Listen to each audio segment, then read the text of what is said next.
सारी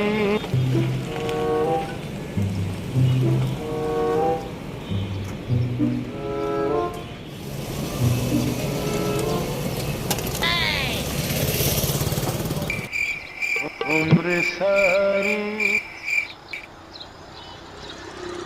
क्यों परेशान करे हैं जी क्यों परेशान करे हैं?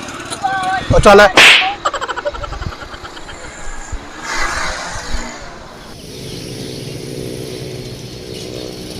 उम्र सारी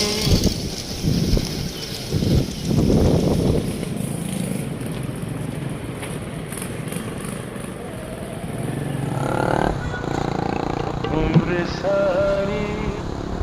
अस्सलाम वालेकुम। इस्लाम यार भैया फिर आ गए हो। यार मैंने आपको देखा, आप इधर उधर फिर रहे थे, पहले उधर गए हैं फिर आप इधर आए हैं, अभी आप आगे इधर बैठ गए हैं, क्या परेशानी है? यार परेशानी बड़ी अजीब सी है। हमारे वज़ीर-ए-आज़म इमरान खान ने तकरीर में कहा कि मैंने 6000 किलोमीटर रोड बनाए हैं। हाँ।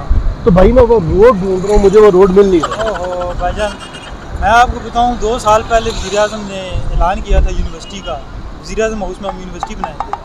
2 साल से तो मैं वो ढूंढ रहा हूँ, मुझे नहीं मिली। गर्मी बहुत ज़्यादा हो रही थी, मैंने कहा चले मैं 10 अरब दरख्त ढूंढ लूँ जो वज़ीर-ए-आज़म ने लगाए हैं, मुझे वो भी नहीं मिले। आपको 6000 किलोमीटर सड़कें कहाँ से मिलेंगी?